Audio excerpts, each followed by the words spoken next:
Augustus Money's shadow swallows Shane Cartwright whole. A piece of paper from a dead man? The giant landowner scoffs, his contempt a physical force. Let me tell you something. A man doesn't keep his land because of scribbles in a book. He keeps it because he is strong enough to hold it. His eyes rake over Shane's smaller frame with a cold, dismissive smirk. And you don't look strong enough to hold much of anything. The rejection is absolute. The verdict is delivered. The air in the Longhorn Saloon was a thick, soupy thing, a mixture of stale beer, sweat, and the acrid sting of cheap cigar smoke that clung to the velvet curtains and settled deep into the rough-hewn floorboards. A tinny piano battled against a rising tide of boisterous laughter. It was here, in the heart of 1873 Dodge City, that Shane Cartwright felt his stature shrink with every step. The world, it seemed, was built for taller men, and the weight of their casual condescension pressed down on his shoulders more heavily than any saddle or pack. He moved toward the bar, his gaze fixed on the array of bottles gleaming in the murky lamplight, trying to project an air of belonging he did not feel. But it was no use. A trio of drovers, lanky and raw-boned from months on the trail, turned as one. Their amusement was a palpable force. "Well, look here," drawled the tallest, a man named Brody, whose shadow seemed to swallow Shane whole. "Looks like they're letting children in for a tipple." A hot flush of shame crept up Shane's neck. It was a familiar burn, one he'd felt 1,000 times. He kept his expression neutral, a mask honed by years of such treatment.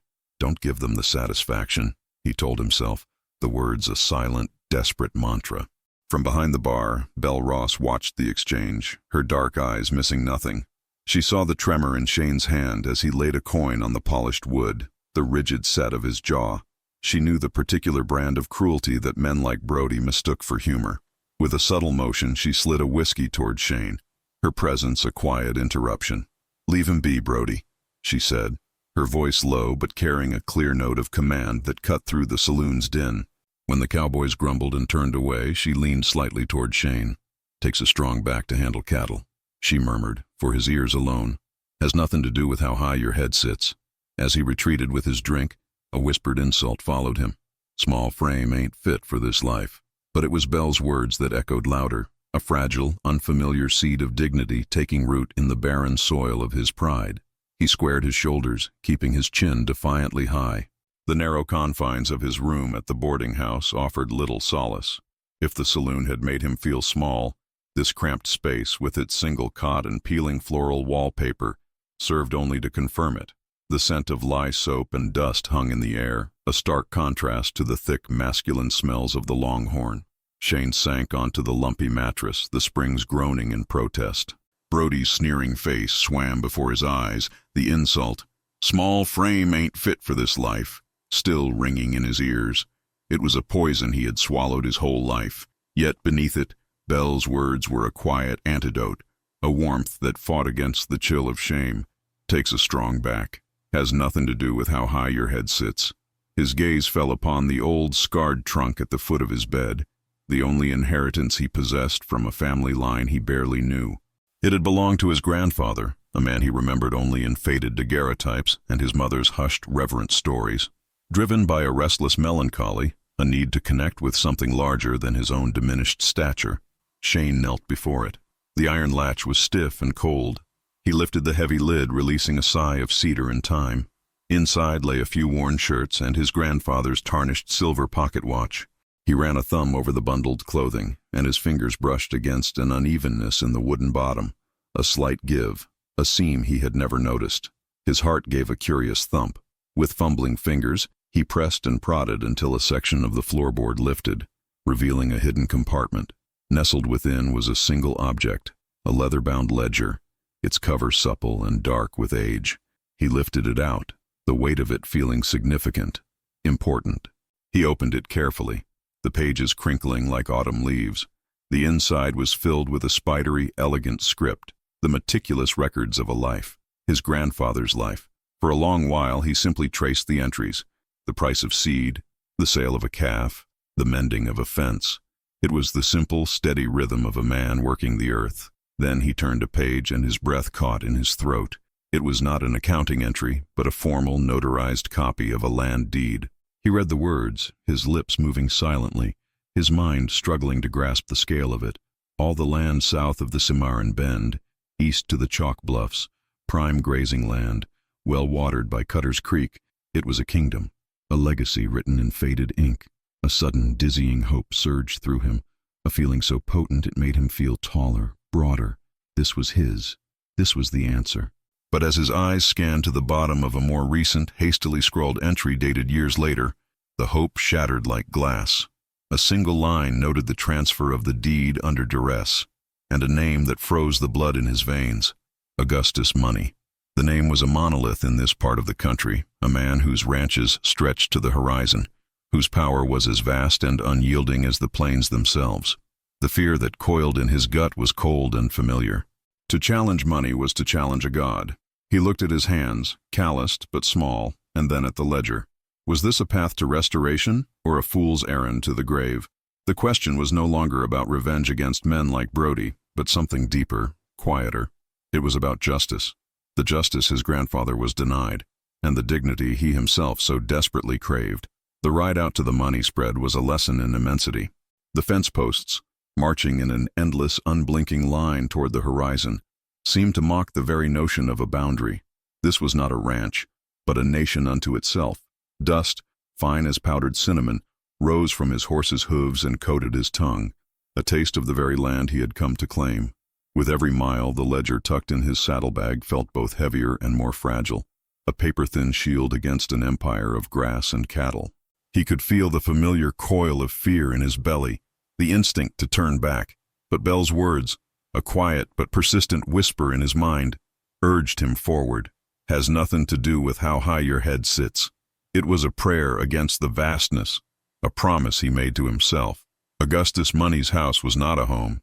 It was a declaration, a two-story monolith of cut lumber and glass windows that glittered like diamonds in the unrelenting sun.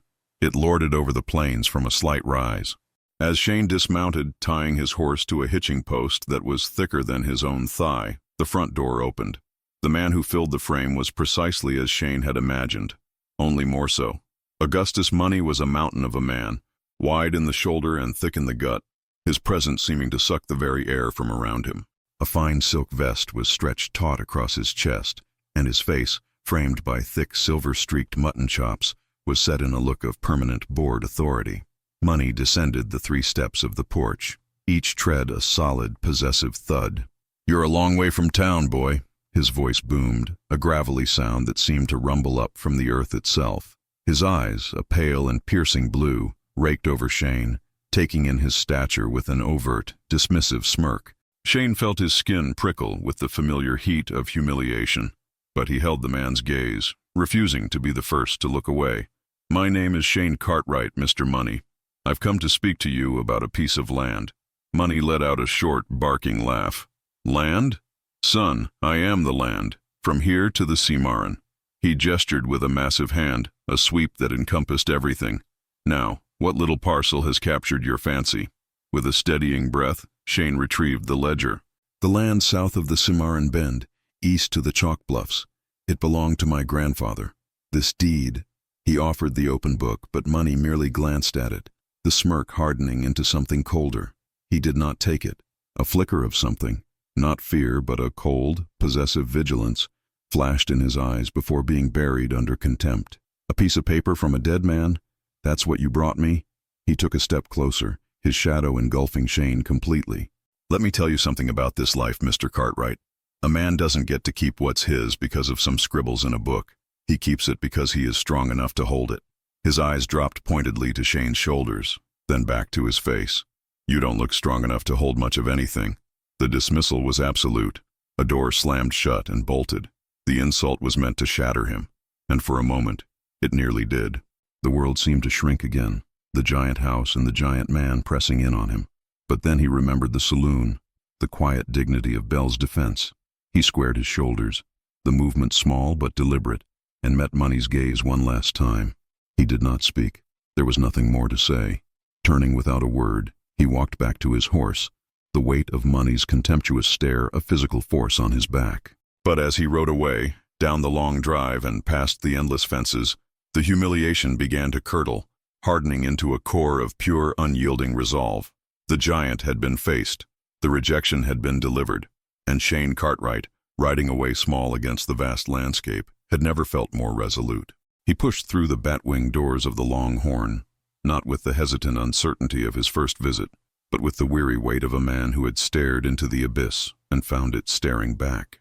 The afternoon sun, slanting through the grimy windows, cut golden shafts through the familiar haze of smoke and time. The saloon was quieter now, a low murmur of conversation replacing the boisterous din of the evening crowd.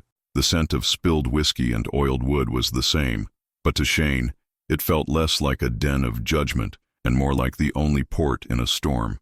His meeting with money had stripped him bare, leaving his oldest insecurities exposed and raw. He moved toward the bar, an automaton guided by the memory of a single kindness. Belle was wiping down the polished surface of the bar with a damp cloth, her movements methodical and serene. She saw him the moment he entered, recognizing the sag of his shoulders, the coating of dust that spoke of a long, fruitless ride. It was a posture she knew well. She had seen it on men broken by cards, by drink, by the sheer grinding indifference of the frontier. But in Shane, she saw something else, the ghost of a righteous anger being smothered by a lifetime of humiliation. She saw the echo of Augustus Money's shadow. As he reached the bar, she set her cloth aside and leaned forward slightly, her dark eyes holding a quiet, knowing empathy. "He's a big man, Augustus Money," she said, her voice a low murmur. It was not a question. It was a statement of fact, an acknowledgement of the mountain he had just failed to move. Shane could only nod, his throat tight. He rested his hands on the bar, tracing a moisture ring with his finger. The shame was a physical taste in his mouth, metallic and bitter. He said a man keeps what he can hold, that I wasn't strong enough. The words came out in a choked whisper, an admission of the very verdict he had fought his entire life. Belle's expression didn't soften with pity. It firmed with a flinty understanding. "They always say something like that," she murmured, her gaze distant for a moment as if looking into her own past. "When I bought this place, my own money, my own sweat, they said a woman couldn't run a saloon. They said I was a front for some man, or that I was for sale right along with the whiskey." She picked up her cloth again, her movements betraying a flicker of old anger. "They still try to test me, every day." As if on cue, a grizzled trapper down the bar slammed his empty mug onto the wood. "Hey, you woman! Another!" he barked, his voice thick with impatience and disrespect. Belle did not so much as flinch. Her eyes remained on Shane for a long, deliberate beat, a silent lesson passing between them. Then, with an unnerving calm, she turned and walked toward the trapper. She refilled his mug from the tap, her movements unhurried, her expression unreadable. She set it down before him without a word, collected his coin and turned her back, walking away before he could utter another sound. Her control was a fortress. His rudeness had been a pebble thrown against its walls, falling away without a mark. She returned to her spot in front of Shane. "He wanted me to snap back," she said softly, her voice carrying the hard-won wisdom of 1,000 such encounters. "He wanted to make me small, to prove his point that a woman has no place giving him orders. The only way to win a fight like that is to refuse to have it." She leaned closer, her intensity a palpable force. "Money wants you to come at him with fists, with a gun, because that's a language he speaks. That's a world where his size is all that matters. You want justice for your grandfather? You want your dignity back? Don't fight him on his terms. You fight him with grit. You be smarter. You build something he can't tear down. That's not destruction, Shane. That's repair." The word, repair, settled deep inside him.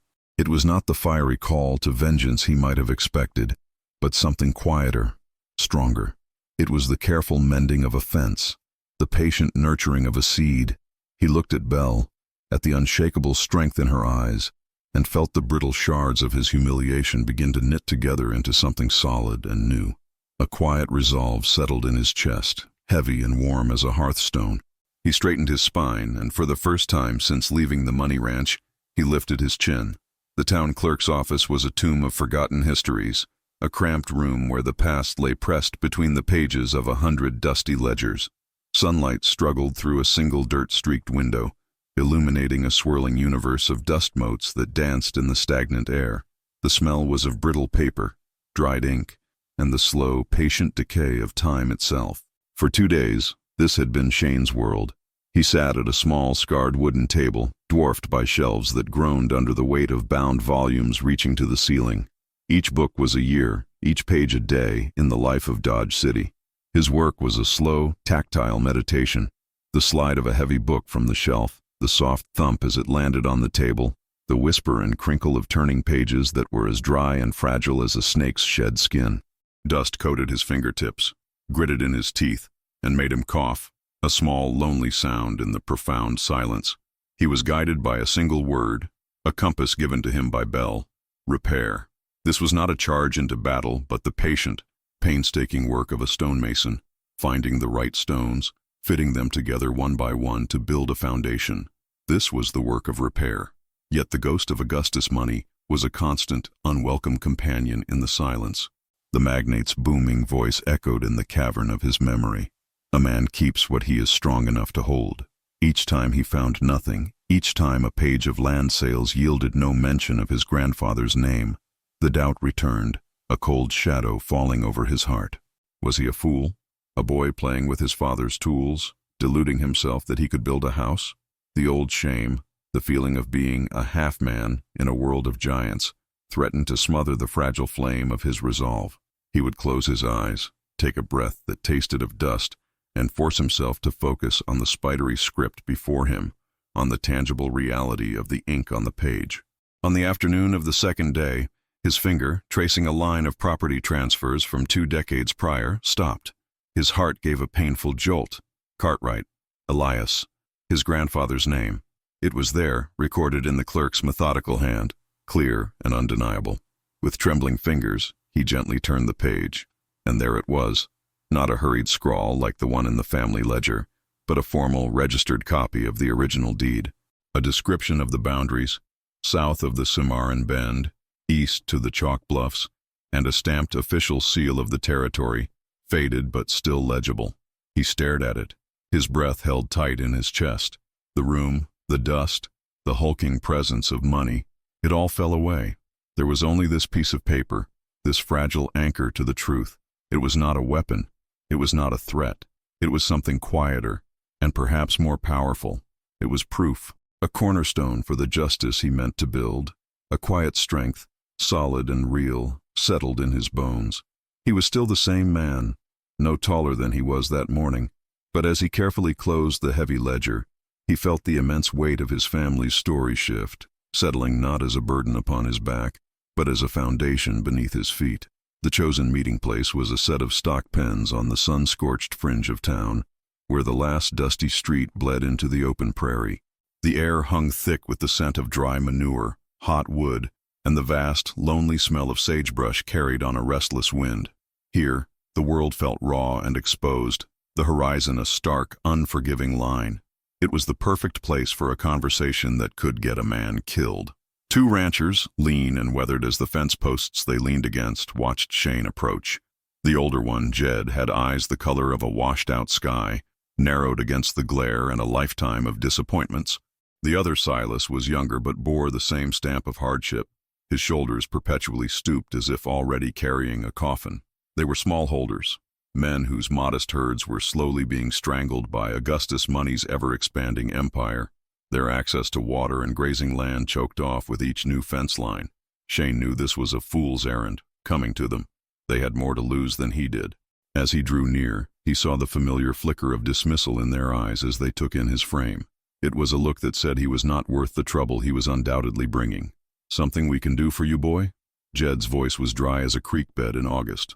Not unkind, but weary. Shane's heart hammered against his ribs. The old instinct to shrink, to apologize for his own presence, rose like bile in his throat.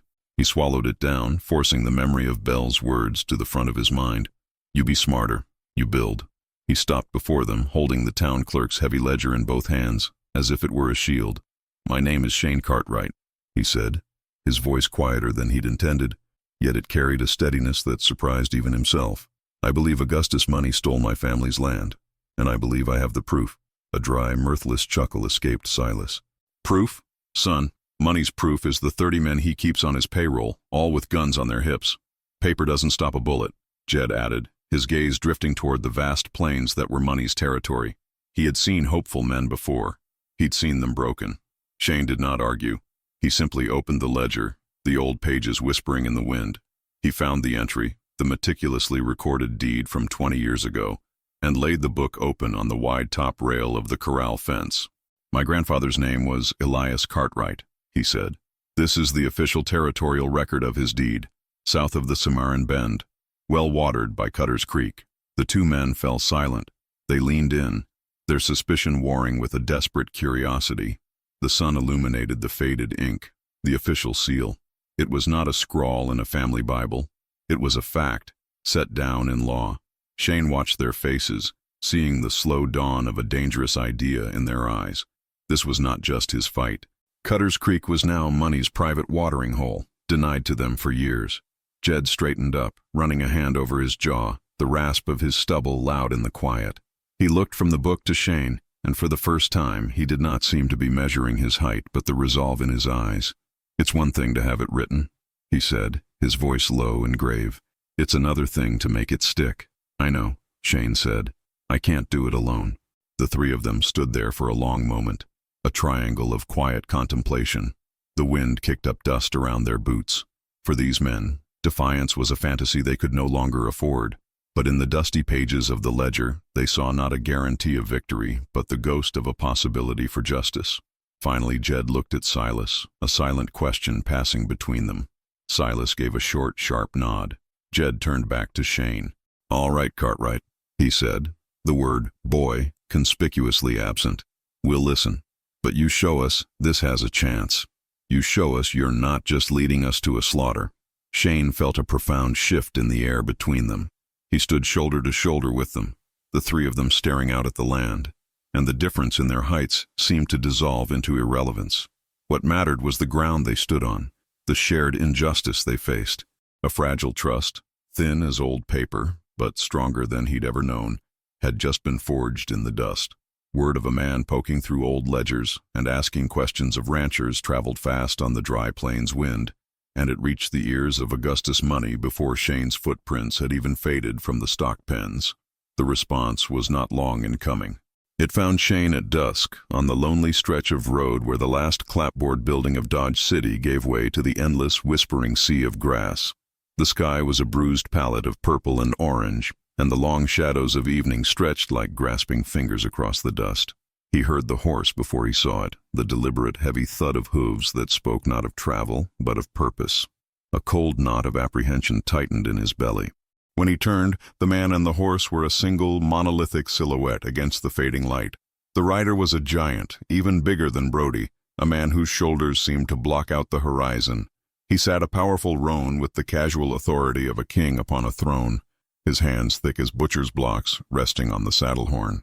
As he drew closer, Shane recognized him as Money's foreman, a man whose name he did not know, but whose reputation for brutal efficiency was a quiet legend in the saloons. The foreman reined his horse to a halt directly in Shane's path, the animal's hot breath pluming in the cooling air. The man's face was a stony landscape of sun-cured leather and hard angles, his eyes small and flat, like chips of flint. He looked down at Shane, his gaze traveling from his worn boots to his face, with a slow, deliberate insolence that was a perfect echo of his master's. The shadow of the man and his horse fell over Shane, a suffocating blanket of intimidation. Cartwright, the foreman said. The name was not a question, but an indictment. His voice was a low, gravelly rumble. The boss hears you've been stirring dust, reading books, talking to folks who ought to mind their own fences. Shane's mouth was dry as bone. Every instinct screamed at him to shrink, to step aside, to make himself smaller and less of a target. He could feel the phantom burn of 100 past humiliations, the memory of Money's booming dismissal. But then he felt the ghost of another presence beside him, Belle's quiet strength, the memory of Jed and Silas's wary, fragile trust. He was not just standing here for himself. He planted his feet in the dust, the simple act a declaration of war. He lifted his chin. My business is my own. A humorless smile touched the foreman's lips. Not anymore, it ain't. You're making it Mr. Money's business. And he don't like that. The man leaned forward, his voice dropping to a confidential, threatening purr. He sent me to give you some advice. A man like Mr. Money, he spent a lifetime building something here, taming this land. It takes a strong hand to build a thing like that, and a stronger one to protect it from scavengers who think a piece of paper gives them a right to it. The foreman's gaze was sharp, pinning Shane in place. Go back to whatever hole you crawled out of. Forget the books.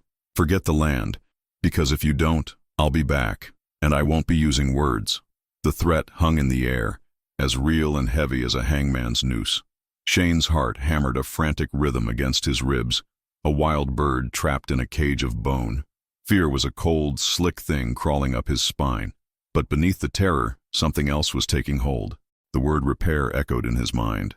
This was money's fight, the world of fists and threats and brute size. To answer it was to lose. To stand against it, unbowed, was to win on his own terms. He held the foreman's gaze, his silence a shield. He did not speak. He did not nod. He simply stood his ground, a small, unmovable stone against a rising tide. Frustration flickered in the foreman's eyes. He had expected fear, pleas, or foolish defiance. This quiet refusal to break unnerved him. With a grunt of disgust, he yanked on the reins, turning the big horse. "You've been warned," he snarled over his shoulder, and spurred the horse into a gallop, leaving Shane alone in a cloud of settling dust, trembling but unbroken. The barn was Jed's, but in the fading light of that afternoon, it felt like a sanctuary belonging to them all. The air was thick and sweet with the scent of a decade's worth of hay, mingling with the sharp tang of old leather from harnesses hanging like sleeping serpents on the walls. Motes of dust, gilded by the slanting rays of sun that pierced the gaps between the wall planks, danced in the air like a host of tiny, silent spirits.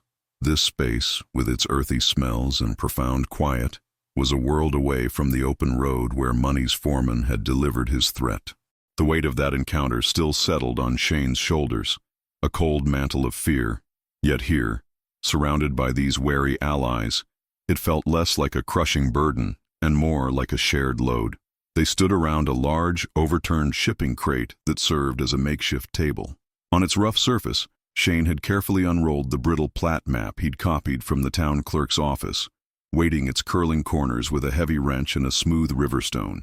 The lines on the paper depicting the Cimarron Bend and the winding path of Cutter's Creek looked frail, an insignificant web of ink against the brutal reality of Money's power.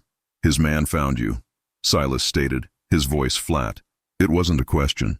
He leaned against a support beam, his arms crossed, his posture a study in defensive doubt. "That means he knows we spoke. He's watching us now." "He is," Shane agreed, his gaze fixed on the map. He thought of the foreman's flinty eyes, the contemptuous smile. The fear was still there, a cold knot in his stomach, but it no longer paralyzed him. "He wants me to be scared. He wants me to run. He expects me to come back at him with a gun, to prove I'm a man." Belle, who had been observing them with her usual unnerving calm, stepped closer to the crate. She placed a hand on the map, her long fingers tracing the disputed boundary line. "Then you must do the one thing he does not expect." Her eyes lifted, meeting Jed's, then Silas's, and finally, Shane's. "Vengeance is a fire that burns the vengeful first. Money thinks of land as something one man owns, one man controls. What if he's wrong? What if this land," she tapped the paper, "isn't just for you, Shane? What if it's for all of you? A cooperative. You pool your herds, you share access to the water, you share the profits. You build something together." The two ranchers stared at her as if she'd begun speaking in tongues. The idea was so foreign to their nature, men who had spent their lives scratching out a solitary existence, guarding their meager property lines with a fierce, lonely pride. Jed grunted, shaking his head. "A cooperative? That's for Easterners. Out here a man looks after his own. And how well has that worked against Money?" Belle's question was soft, but it landed with the force of a blow. Silence descended, thick and heavy. Into it Shane spoke, his voice quiet but clear. "She's right. Fighting him on his terms, we lose. My grandfather, he wasn't a conqueror. The entries in his ledger, they were about planting seed, mending fences, the price of a calf. He was a builder." Shane looked from the map to the faces of the men before him. "We don't have to destroy Money. We just have to repair what he broke. We draw up a legal proposal. We offer to buy the land back at a fair price, based on the original deed. We outline the cooperative, showing it as a stable enterprise. We present it to him not as a threat, but as an orderly transaction of law." Silas let out a short, incredulous laugh. "He'll use that paper to light his cigar." Maybe, Shane conceded, and for the first time he felt a strength that had nothing to do with muscle. It was the quiet certainty of being on the right side of reason. But we won't have given him the fight he wants. We'll have a legal document, a moral position. We'll be men of business and law, not scavengers. And if he refuses, then we'll have proof of it.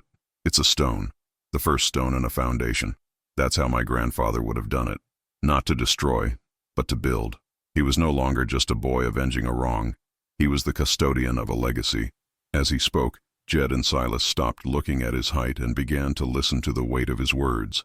The skepticism in Jed's eyes did not vanish, but it was joined by a flicker of something else, a grudging respect. The three men leaned over the dusty map, their shadows merging into one, and in the quiet of the dying day began the slow, arduous work of repair. The sun was a merciless hammer, beating down on the parched earth and turning the air into a shimmering haze. A small herd of 100 mixed-brand cattle moved as a single sluggish beast, their lowing a mournful chorus against the rhythmic creak of saddle leather and the soft thud of hooves in the dust. The world was reduced to a palette of bleached brown and washed-out blue, a vast, unforgiving canvas upon which the three men were but insignificant specks. For Shane, the dust was the taste of purpose. It coated his tongue, gritted in his teeth, and settled in a fine reddish film over his skin, a baptism in the very work he had claimed as his birthright. He rode not at the head, but on the flank, his eyes constantly scanning, reading the subtle language of the herd. He saw the nervous twitch of a steer's ear, the way a young heifer lowered her head just before thinking of bolting. He wasn't a commander barking orders. He was a part of the whole, a quiet intelligence guiding the collective body. At his side, Jed and Silas worked with the grim, weary competence of men who knew this life in their bones. Yet, they watched him. In the first hours of the morning, their observation was laced with skepticism, a silent test to see if the man with the paper proof had any mettle when faced with the hard reality of the trail. They expected him to tire, to complain, to make a boy's mistake. The old shame pricked at Shane, the fear that he would, in fact, fail them. He could almost hear Money's booming laugh carried on the hot wind. You don't look strong enough to hold much of anything. He pushed the voice down, focusing instead on the sway of his horse, the heat on his shoulders, the solid weight of his own resolve. He nudged his mount forward, cutting off a stray before Jed had even noticed its intent, his movement economical and sure. He didn't shout, only waved a hand in a silent signal to Silas on the far side, a gesture that spoke of partnership, not authority. As the sun climbed to its zenith, burning away the last vestiges of doubt, something shifted in the air between them. It was no longer a test. It was simply work. Hard, grueling, shared work. Jed, his face a mask of sweat and dust, saw Shane point toward a low-lying ravine, a barely perceptible dip in the land that offered a smoother, less rocky path. He followed the unspoken suggestion, finding the footing easier, the cattle moving with less protest. A grudging respect, hard-won and unspoken, began to replace his earlier judgment. This wasn't about the height of a man's head. It was about what was inside it.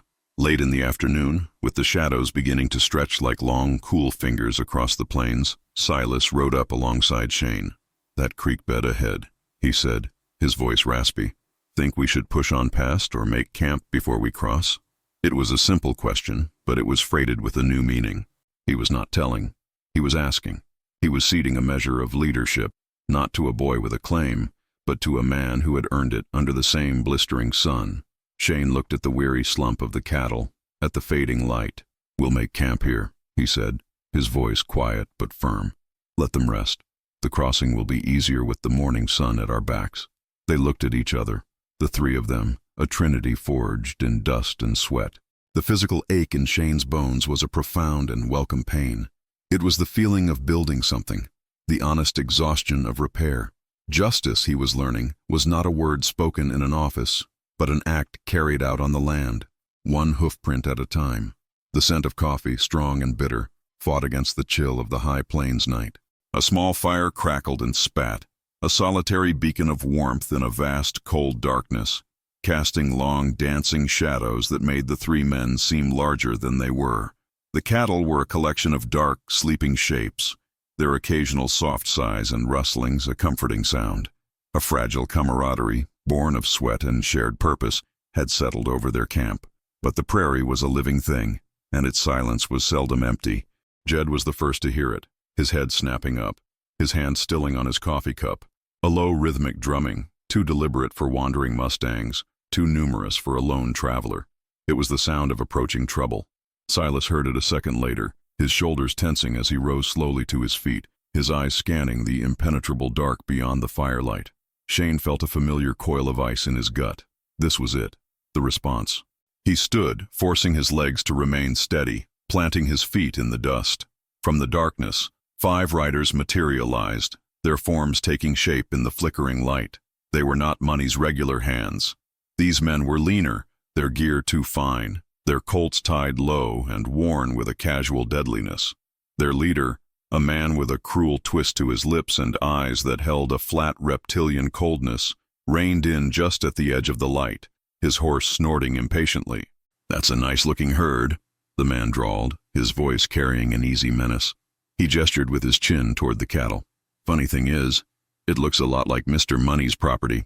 Jed and Silas shifted, their hands drifting instinctively toward the butts of their pistols. Their faces, illuminated by the fire, were grim masks of resignation. This was the slaughter they had feared. All the work, all the hope, was about to be extinguished by powder and lead. They looked to Shane, their eyes asking what folly he had led them into. Shane felt their fear, their doubt. It was a mirror of the terror that screamed in his own mind. Run, fight, do something. But Bell's voice cut through the panic, a quiet anchor in the storm. Don't fight him on his terms. He took a breath, the cool night air a balm on his burning lungs, and took a deliberate step forward into the full light of the fire. He squared his shoulders and lifted his chin, refusing to be cowed by the man on the horse or the 4 shadows behind him. "This is our herd," Shane said, his voice level and clear, devoid of the tremor he felt in his soul. "We're moving it to new pasture." The leader chuckled, a dry, ugly sound. "New pasture? Or the land you think you got a claim to?" He leaned forward in his saddle, his eyes narrowing with contempt as he took in Shane's stature. "The old man's getting jumpy, worried about his crumbling empire. Sends us out to deal with little rats nibbling at the foundations." The taunt was meant to provoke, but the word, crumbling, struck Shane with the force of a revelation. This wasn't the action of a confident king. It was the panicked lashing out of a tyrant terrified of losing his grip. The fear in his gut did not vanish, but it was joined by a solid certainty. "We aren't here to nibble," Shane said, his calm a stark contrast to the simmering violence in the air. "We are here to repair. We have no business with you. Our business is with the law." He held the gunslinger's gaze, offering no threat, only an unshakable resolve. "If you want to fight, you'll have to be the one to start it." The leader stared down at him, his smirk faltering. He had come for fear, for a panicked, foolish reaction. This quiet, defiant dignity unnerved him. He glanced at his men, then back at the 3 figures by the fire. One small, one old, one stooped, yet they stood together, an unbroken line. With a curse, he wrenched his horse's head around. "This ain't over," he spat, before melting back into the darkness, his men following like wraiths. In the ringing silence they left behind, Jed and Silas looked at Shane, no longer seeing a boy with a piece of paper, but a man who had faced down giants and had not flinched. The news of the standoff on the prairie had seeped back into Dodge City like a slow fever, settling first in the livery, then the general store, and finally coming to a head in the smoky, amber-lit confines of the Longhorn Saloon. The usual boisterous energy was gone, replaced by a low, conspiratorial murmur that rose and fell in tense waves. It was the sound of a town holding its breath. The air, thick with the smell of whiskey and sawdust, seemed to crackle with unspoken allegiances and nervous speculation. Shane Cartwright's name was on every tongue, a stone dropped into the stagnant pond of their lives, its ripples touching everyone. At a corner table, Brody and his cronies held court, their laughter a loud, braying dismissal of the entire affair. "A runt facing down hired guns?" Brody drawled, leaning back in his chair so it groaned in protest. "That boy's got a death wish bigger than he is." His friends guffawed, the sound a hollow echo of their own fear. To them, the world was a simple equation of size and strength. Money was a giant, and Shane was an insect, and to pretend otherwise was to invite chaos. In his heart, Brody felt a prickle of unease. Shane's refusal to be cowed was an affront to the natural order of things, a violation of the rules that kept men like Brody feeling secure in their own brute force. From her place behind the bar, Belle Ross polished a glass until it shone, her movements slow and deliberate, her gaze sweeping the room. She saw it all. She saw the loud bluster of Brody's table, a flimsy shield against their own impotence. She saw the quieter men, a blacksmith and a clerk, speaking in hushed tones near the end of the bar, their eyes holding not mockery, but a flicker of something dangerously close to admiration. They, like so many others, had been ground down by money's quiet tyranny for years. Shane's impossible audacity was a vicarious act of rebellion they had never dared to imagine for themselves. Heard he just stood there, the blacksmith muttered into his beer, his voice low. Just stood there and let them ride off. Didn't draw, didn't run. Foolishness, Brody boomed, having overheard. Or cowardice. He knew they'd turn him into red paste. That was the spark. Belle set the glass down with a sharp, definitive click that cut through the haze of conversation. The sound was not loud, but it was absolute. Every eye in the saloon turned to her. She leaned forward, her hands flat on the polished wood, her dark eyes pinning Brody to his chair. "Cowardice?" she asked, her voice a low, silken blade. "Is that what you call it, Brody? A man standing his ground, outnumbered 5-1, protecting his partners and his property?" Her gaze flickered to his cronies. "That's an easy word to throw around from the safety of a saloon chair. I seem to recall another kind of cowardice. The kind that needs 3 big men to feel brave enough to mock one small one." She let the words hang in the dead silence. "They judged me because I am a woman. They judge him because he is not tall. And all of you," her eyes swept the room, "let men like money decide for you who is worthy of respect. Shane Cartwright is out there fighting for a piece of this land that is his by law. He's doing it with grit, not just a gun. What are any of you doing, besides waiting to see who wins?" No one answered. Brody's face was a mask of flushed, furious shame. The quiet men looked down at the bar, but a new light shone in their eyes. The line had been drawn, not in the dust of the prairie, but right here, on the floorboards of the Longhorn. The town was no longer just watching. It was beginning to choose a side. The town square was not a square at all, but a wide, beaten patch of earth where commerce and gossip bled into one another under an unforgiving sky. Today, it was a crucible. The sun beat down, baking the dust into a hard-pan floor, and the air was thick with the nervous sweat of the dozen or so men who had gathered. They were shopkeepers, blacksmiths, and trappers, men who had learned to keep their heads down, and their assembly felt illicit, dangerous. At the center of it all, standing on the bed of a flat wagon that served as a makeshift stage, was Shane Cartwright. From his vantage point, the men before him were a forest of broad shoulders and weathered hats. He felt the familiar, instinctual urge to shrink, to make himself small and unworthy of notice. The ghost of Augustus Money's contempt was a cold weight in his belly. Then he saw Jed and Silas standing near the front, their posture stiff but their presence a silent bulwark. He saw Belle leaning against a porch post of the general store, her gaze steady and confident, a silent transference of her own unshakable will. He took a breath, and the air tasted not of fear, but of dusty purpose. A stir went through the small crowd as Augustus Money himself appeared. He did not join the gathering, but stood at its edge, his foreman a monstrous shadow at his side. Money's arms were crossed over his barrel chest, a sneer fixed on his lips as if chiseled from stone. It was a look of supreme, bored contempt, meant to intimidate, to remind them all who was the true power here. But Shane, watching him, saw the lie. He saw the tight clench of Money's jaw, the slight tremor in the hand that rested on his arm. It was not the confidence of a king. It was the brittle anger of a man watching the foundations of his empire being tested by a force he could not comprehend.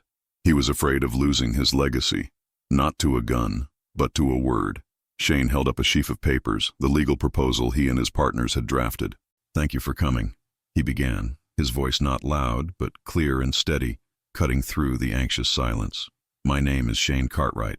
Many of you know that I have a legal claim to the land south of the Cimarron Bend, the land my grandfather worked." He did not look at Money. His focus was on the faces before him. "But this isn't just about my claim. This is about our future."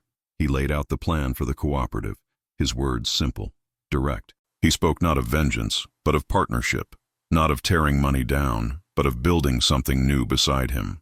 "We propose to buy the land back at a fair price, based on the original deed. We'll pool our herds, share access to Cutter's Creek, and share the profits. This isn't a threat, he said, his eyes sweeping the crowd. It is a lawful transaction. It is repair. It is a way for us to build something that lasts, for our families, on our own terms. A murmur went through the crowd. Silas's fear that the men would scoff at the idea proved wrong. They saw not a fool's errand, but a blueprint. Money's sneer tightened, the muscle in his jaw jumping. He saw the flicker of hope in the eyes of the blacksmith, the grudging consideration on the face of the shopkeeper. Shane's words were not a declaration of war, but something far more dangerous, a reasonable alternative. And in the hot, dusty heart of Dodge City, the idea of justice began to feel less like a ghost story and more like a tool they could hold in their own hands. The summons had come on the wind, a terse message delivered by a grim-faced ranch hand, and so Shane found himself once more standing on the porch of Augustus Money's monument to power. This time he was led inside, into a study that smelled of aged leather, expensive cigars, and the sterile authority of money. The room was a cage of dark, polished wood and heavy velvet drapes that suffocated the sunlight. Money sat behind a desk the size of a burial plot, a mountain of silk and frustration, his pale eyes burning with a cold fire. He did not rise. The sheer physical space he occupied was meant to be the first volley in the assault. Shane felt the old, familiar shrinking sensation, the room itself seeming to press in on him. He felt his stature diminish under the weight of the mahogany bookshelves, the looming shadow of the man behind the desk. But then he felt the solid ground of his own purpose beneath his feet, the memory of Jed and Silas standing with him in the dark. He met Money's glare, his own gaze steady. "You've caused a stir, Cartwright," Money rumbled, his voice low and dangerous. "A foolish one, but I am a generous man." He opened a drawer and slid a small canvas sack across the polished surface. It landed with a heavy clink. $500. For you to take your papers and your ideas and disappear. $500. The sum was an insult wrapped in the guise of a fortune, a dismissive flick of a wrist meant to erase him. Inside Money's mind, it was a simple, clean transaction. This was how one dealt with pests. A bit of poison, a bit of bait, and the problem was gone. His legacy, the empire of grass and cattle built by his own hand, would remain unblemished. Shane looked at the bag of coins, then back at the man who offered it. The fear was a cold snake in his gut, but Bell's voice was a whisper of steel behind it. Don't fight him on his terms. He took a slow breath. "My grandfather's legacy isn't for sale, Mr. Money." He stepped forward and laid his own sheaf of papers on the corner of the desk, a pale island in a sea of dark wood. "But it can be shared. A cooperative. Your herd and ours graze on separate sides of Cutter's Creek. We have legal access to the water we are all entitled to. We operate as neighbors, not as enemies. It's a business proposal." Money stared at the papers as if they were venomous. He saw it all in a sickening flash. The court cases, the witnesses, the story of the stolen deed whispered in every saloon and general store from here to the territorial capital. His name, the name he had forged into a synonym for power, would be forever tarnished with the stain of a common thief. The word legacy echoed in the vast, lonely chambers of his pride. He could win a gunfight, but he would lose his name. A strangled sound, half rage, half despair, escaped his throat. He surged to his feet, his massive hands slamming down on the desk. "Damn you!" he roared, the sound shaking the very air. "You think you can walk in here and dictate terms to me?" Shane did not flinch. He simply stood his ground, his silence more powerful than any shout. He was not a scavenger, but a builder. And for the first time, he saw the deep, terrified cracks in the giant's foundation. Money's fury collapsed, leaving a hollow, defeated anger in its place. He sank back into his chair, his broad shoulders slumping. "The creek," he rasped, the words torn from him. "You can use the damn creek, but you keep your cattle south of the bend. This is a business arrangement, nothing more." The concession hung in the air, a white flag of surrender disguised as a command. In that moment, the immense desk, the cavernous room, the man's sheer physical size, it all became irrelevant. Shane Cartwright stood before him, no taller than he had been an hour ago, yet he filled the room. He had faced the giant not with a stone and a sling, but with a quiet resolve, and had proven that a man's true skin was not the body he was born in, but the strength of the character he chose to build. The air south of the Cimarron Bend was different. It carried the scent of damp earth from the banks of Cutter's Creek, a sweet, life-giving smell that was a balm after the parched austerity of the open plains. Here, under a sky of impossible blue, the world felt new, a promise waiting to be fulfilled. A fire snapped and hissed, its heat a visible shimmer in the bright sunlight. In its flames rested the black, heavy heads of branding irons, glowing with a cherry-red intensity. This was the work of repair, and it smelled of hot metal, sweat, and searing hide. A young calf, all bony angles and panicked muscle, kicked against the hold of Jed and Silas. "Hold him steady!" Jed grunted, his face slick with sweat, his expression one of fierce concentration. He no longer looked at Shane with the weary skepticism of a man expecting failure. He looked to him as a partner, his movements anticipating Shane's own. Shane knelt in the dust, taking the heated iron from the fire. The handle was worn smooth, warm in his palm. He could feel the heat radiating from its head, a living force. For a moment, the ghost of money's voice echoed in his mind, the memory of the opulent study and the dismissive sneer. A man keeps what he is strong enough to hold. He had been wrong. A man builds what he is wise enough to share. Shane pressed the iron firmly against the calf's flank. A plume of smoke, thick with the scent of burning hair, rose with a sharp hiss. The brand was a simple design, an interlocking C and S for Cartwright and Sons, the name they had settled on in honor of both his own legacy and the new family they were forging. When he pulled the iron away, the mark was left behind, stark and clear. Silas released the calf, which scrambled to its feet and trotted back toward its mother, shaking its head in indignation. The three men stood, catching their breath in a moment of shared, silent satisfaction. The physical ache in Shane's shoulders and back was a clean, honest pain, a world away from the knot of shame that had once lived there. This was the fatigue of creation, not humiliation. "That's a good-looking mark," Silas said, breaking the silence. He wiped his brow with the back of a dusty glove, and a rare, small smile touched his lips. "Stands for something." Shane looked from the faces of his partners to the small but growing herd of cattle that bore their shared brand. Beyond them, the creek glittered, a silver ribbon winding through land that was theirs, not by force, but by law and grit. Laughter, rough and genuine, had punctuated the morning's work, a sound as vital as the water in the creek. This, he knew, was the true inheritance his grandfather had left him. Not a parcel of land, but a story of how to live on it. He stood tall, his chin held high, not in defiance of the world's judgment, but in the quiet, unshakable dignity of a man who had finally, truly, come home. The sun felt different here, south of the Cimarron Bend. It was the same relentless star that beat down on the rest of the plains, but on this land, it felt less like a hammer and more like a benediction. Shane sat his horse on a gentle rise, the leather of his saddle warm and familiar beneath him. He looked out not upon a mere parcel of land, but upon a thriving promise. The cattle, their hides sleek and their bellies full, grazed contentedly on grass made lush by the shared waters of Cutter's Creek. The interlocking CS brand they bore was not a mark of ownership, but a symbol of partnership.